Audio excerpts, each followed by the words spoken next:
Assalamualaikum warahmatullahi wabarakatuh.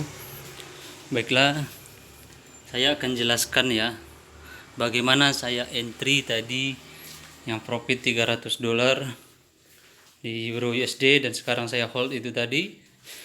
Nah, di sini pun saya ada entry yang ke floating nih, yang sell yang di bawah itu.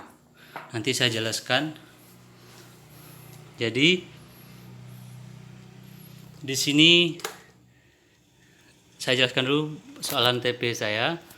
Jadi TP saya seletak itu tadi di area demand di Hespo ini. Nah, ini memang insya Allah TP saya ini pasti akan dijemput. Karena apa? Karena di sini kita jelas melihat kejatuhan ya. Beberapa key levels yang telah di break ya. Nampak? Nah, jadi di sini saya masuk kombinasi dari key levels tadi itu bersamaan dengan arah dari BBMA. Di situ saya masuk. Masuk saya tadi di M15 ya, di sini berdasarkan ini. Nampak di sini saya telah mendapatkan key levels yang sangat cantik yang telah di breakout oleh price ataupun market. Nah, di sini coba perhatikan, nih key levelsnya bermula dari yang ini yang saya arah ini sekarang nih. Nah, coba perhatikan, ini support ya, nih, dan ini juga key levels yang di atas yang saya buat kotak rectangle ini yang saya katakan tadi itu sell zone area. Jadi berdasarkan itu tadi, apa yang ngebreak dia, nih kotak aktifnya, line horizontal line aktif, nampak candlestick ini yang membreak dia nih, yaitu CSM dari BBMA.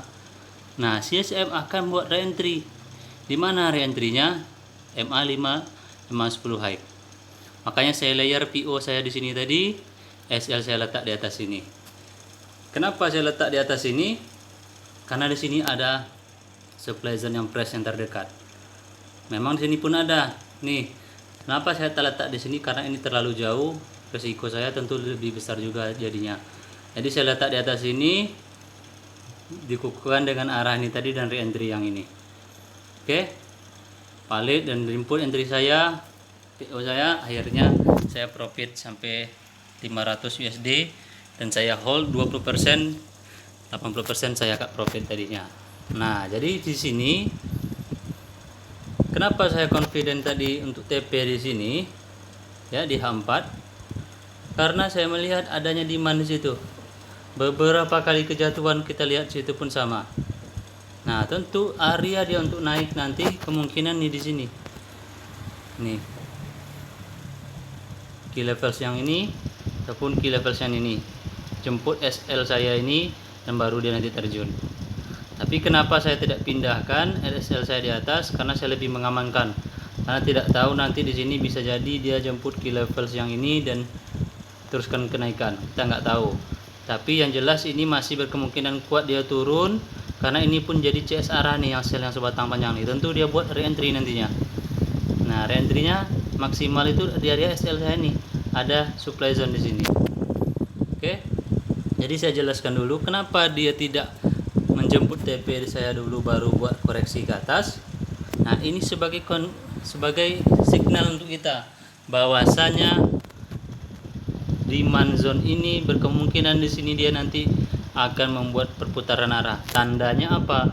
Tandanya CS membuat koreksi dulu ke atas. Dia clearkan dulu supply zone ataupun key level zone sebelum dia nanti sampai ke sini. Tentu dia entry nanti berkemungkinan di sini disokong dengan adanya demand dan ini adalah menjadi double bottom nantinya insya Allah. Kalau tidak di break ya, bisa kita lihat koreksinya bentuk terjadi candlestick yang memasuki zona ini nanti bisa berupa rejection ataupun yang lainnya. Nah, sekarang saya jelaskan kenapa entry saya ini ke floating. Yang awalnya tadi sebenarnya saya sudah profit. Oke, karena saya tinggal, saya tidak dapat melihat lagi. Coba tinggal saya jelaskan. Nampak ini key levels sell ini, supportnya ini saya tandain dengan horizontal line. Di break dia oleh CS yang ini. nampak. Nah saya PO tadi di M5 nih, CS inilah yang menjemput shadownya nih, nampak. Sekarang kita pindah ke M5, nanti lebih jelas dia. Nah di sini nampak, ini saya tandain M15 balik nih. Ini CS yang ngebreak seperti kalian nih. CS setelahnya itu nanti yang menyentuh untuk entry saya tadi itu. Oke, kenapa dia nyentuh di situ? Karena disokong lagi dengan adanya arah BBMA, bukan CSM ya, tapi arah awal ini seperti kalian tadi nih. Arah awal tentu re-entry-nya nantinya di sini. Re-entry-nya bukan di sini yang dia terjadi. Re-entry-nya key levels. Nah, jadi kesimpulannya untuk mencari entry yang bagus itu berdasarkan BBMA, kombinasikan dengan key levels. Jika dia sejalan dengan key levels di area itu, maka peluang entry kita itu selamat ataupun valid itu sangatlah besar. Nah, kita tengok ke M5 yang ini tadi. Coba perhatikan. Di M5 key levels yang ini ya, support yang terendah di sini. Kalau kita tengok di model line chart pun nampak itu adalah key levels. Nah, jelas itu adalah key levels. Nah, ini nampak key levels. Oke, kita balik ke line ke candlestick chart. Nah, di sini CS yang nge-breaking ini support ini ialah CS ini, sel yang sebatang ini. Maka CS yang setelahnya itulah tempat kita entry. Ya, karena ini HM15, tentu dia 3 batang candlestick dia di M15-nya. Nah, jadi kita hitung ke kanan 3, 1 2 3. Nah, ini dia clear ya kan yang nge-break tadi itu. Nah, di CS inilah kita retest masuk. Nah, dari BBMA pun kita nampak ini adalah CS arah re-entry. Nampak? Di sini entry. Jadi entry saya tadi itu telah mendapatkan profit sebenarnya sampai di sini. Tapi karena saya tinggal ya tidak apa-apa. Tadinya awal saya buat Excel sini sebagian dan saya sisakan sebagiannya. Dan ternyata memang benar dia lanjutkan kenaikan. Oke. Dan saya buat lagi PO di sini tadi sebelumnya karena apa? Karena ini adalah key levels lagi nih. PO nih, key levels yang belum di-clearkan. Nampak? Nah, belum ada CS yang sini nih yang nge-clearkan dia. Di H1 pun kita nampak tidak ada CS yang nge-clearkan. Sorry, di M1 maksud saya. Nampak? Nih. Ya, supportnya ini. Coba tengok kirinya, kanannya. Tidak ada kan? Berarti di situ area dia berkemungkinan besar. Itu alasan saya buat PO di situ. SL saya mengikuti dengan SL dari SL plus saya entry yang di atas. Nah, saya jelaskan sekarang kenapa dia lanjutkan kenaikan sampai di sini. Oke. Dan tidak jemput TP saya dulu. Itu jawabannya bersebab. Oke. Jawabannya bersebab karena apa? Nih, kita tengok di H1. Di H1 kita baca bentuk candlesticknya. Kita hapus seperti kalian biar nggak ganggu. Yang ini aja kita hapus. Oke. Selepas CSM yang ini, tentukan re-entry nih. Nih dia naik nih, nampak re-entry. Nah, kenapa dia harusnya saya close tadi itu tadi, entry saya yang di bawah harusnya saya close karena di sini nampak. Di sini kita taruh vertical line. Nah, taruh vertical line di sana, kita pindah ke M15. Nah, di M15 ada 4 batang CS ke kanannya. 1 2 3 4. Nah, di sini dia candlestick untuk H1-nya tadi itu yang CSM. Nah, jadi perlu diingat kenapa dia menjadi kenaikan di situ. Ya, di entry saya ini kenapa dia jadi terfloating, sel yang layer di bawah ini. Karena CSM di H1 tadi tidak disokong untuk melanjutkan penurunan pada M15-nya, tidak ada CSM pula. Nampak di H1 ada CSM, di M15 close candlesticknya bukan CSM, yang ada CS arah awal. Itu pertanda pelemahannya, isyarat bahwasanya dia akan membuat koreksi ke atas, kenaikan ini tadi. Nah, ini pun kita tengok close CS yang ini, yang terakhir ini tadi. Coba tengok, berupa CS pin bar inverter yang menunjukkan akan ada reversal di time frame ini. Itu dia isyaratnya. Nah, jadi sebelum itu pun kita baca ini adalah CS arah, gitu kan? Tentu berkemungkinan kita jemput re-entry nantinya. Ya enggak? Re-entry ini kenapa batal? Alasannya karena key levels yang ini, ya, key levels yang ini telah di-clearkan tadi. Makanya dia dibatalkan. Itu alasan dia buat kenaikan. Oke? Nah, sekarang kita filter ini CS arah yang terakhir ini. Filter dia ke M5, kita pun lebih nampak CS arah. Oke? CS arah itu tadi kita filter. Kita hitung 5 batang CS. Sorry, M15 di M5 nya itu ada 3 batang CS. 1 2 3. Coba tengok. CS arah di M15 tadi itu sudahlah lemah, dan dia pun di time frame M5 nya tidak didukung dengan adanya CSM juga. Nampak enggak? Dia hanya membuat keraguan. Antara arah awal, ya, antara arah awal atau tidak nih. Nampak enggak? Nah, close-nya dia separuh di dalam MA5, MA10 low. Ya kan? Ini tandanya pelemahan. Oh, inilah tanda pelemahan dia itu tadi. Dan apalagi sebelumnya dia, ya, di candlestick yang ini telah membuat engulfing. Nampak enggak? Power candlestick ini nampak menunjukkan dia akan naik. Benar-benar terjadi pelemahan tuh di situ. Oke, sekarang kita gambar biar teman-teman nampak apa engulfing yang saya katakan itu tadi. Di mana dia ini? Nih.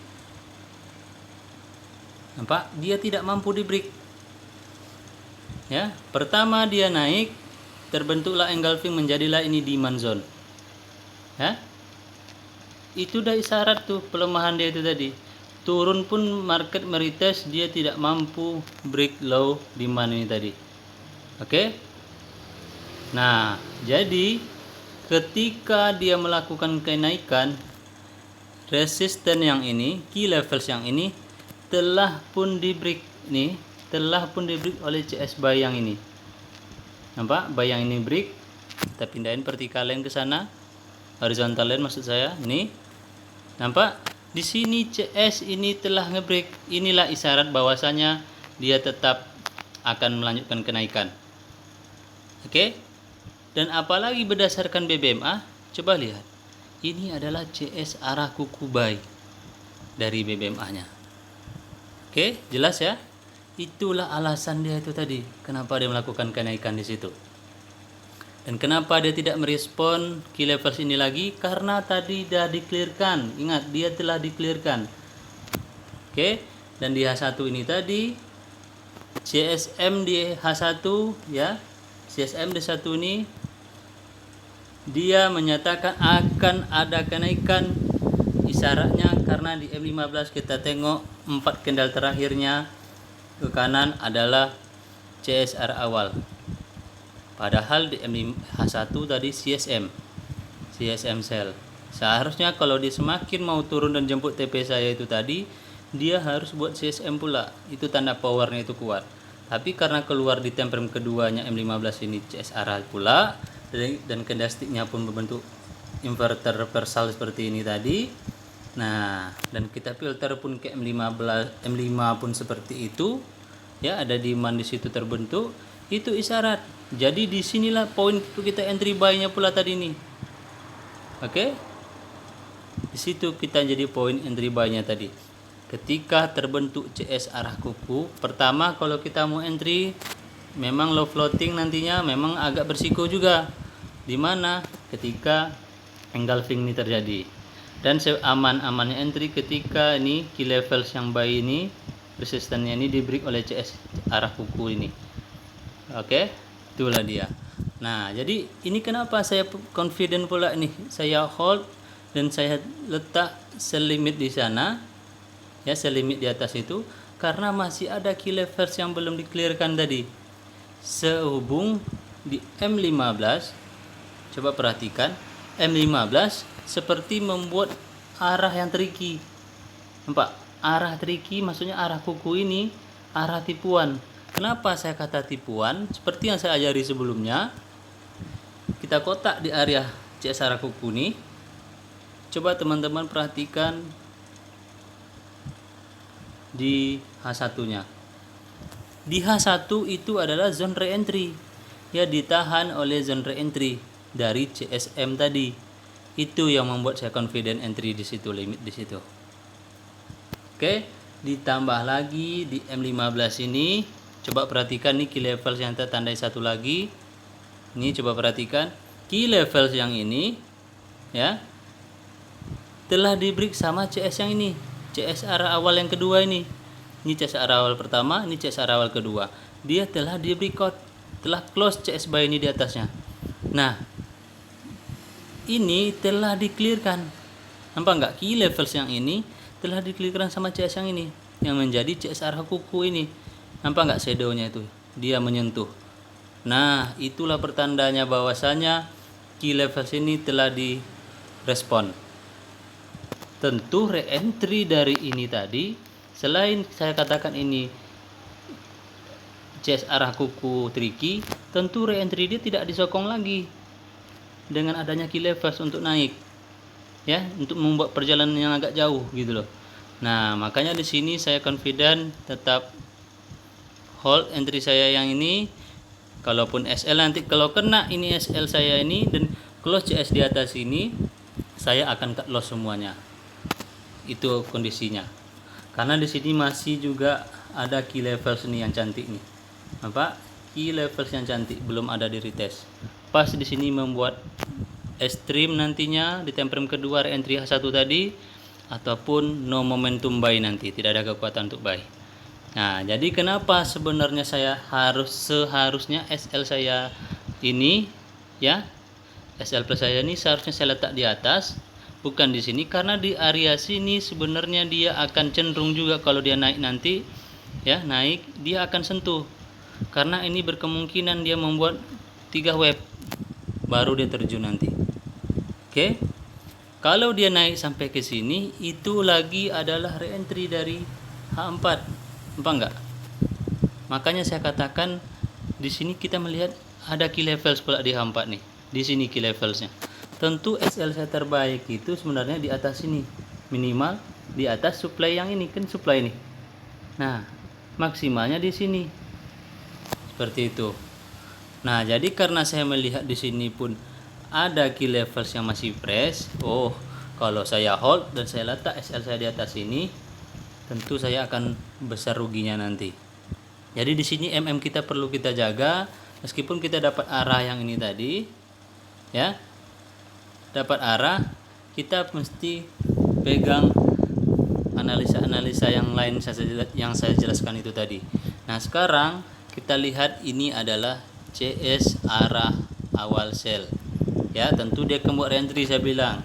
Sekarang kita filter CS arah ini, disokong nggak di time frame H1 nya di ada CSM. Kita hitung 1 2 3 4. Nampak?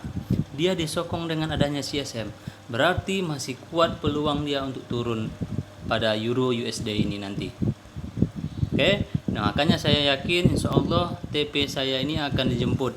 Tapi walaupun saya seyakin-yakinnya dengan ilmu yang dah berserbab, tapi kita perlu jaga juga MM yang seperti yang saya jelaskan tadi. Karena seperti yang kita tahu, market ini bukan kepunyaan nenek moyang kita. Oke? Bukan kepunyaan nenek moyang kita. Nah, satu lagi saya nampak di sini. Kenapa ini akan jatuh lagi? Re-entry-nya ini akan valid. Di sini saya melihat ada key levels nih. Nih. Coba kita pindah ke lencat. Enggak jelas ya. Enggak jelas ini key levelsnya. Oke. Tapi sebagai SND kita nampak nih, nampak. Ini yang saya tanda ini horizontal line ini. Ini di angle VCS buy ini. dan dia telah di-clearkan sama CSA ini, ya enggak? Nah, itu dia alasannya saya tetap hold. Oke. Saya harap dengan ini teman-teman dapat paham kenapa saya katakan key levels itu penting. Nah, inilah alasannya untuk penyokong reentry dari BBMA yang kita gunai. Oke, saya rasa cukup ini dulu. Lebih dan kurang saya mohon maaf. Semoga ini bermanfaat untuk teman-teman semua. Saya tutup. Wabillahi taufiq wal hidayah. Wassalamualaikum warahmatullahi wabarakatuh.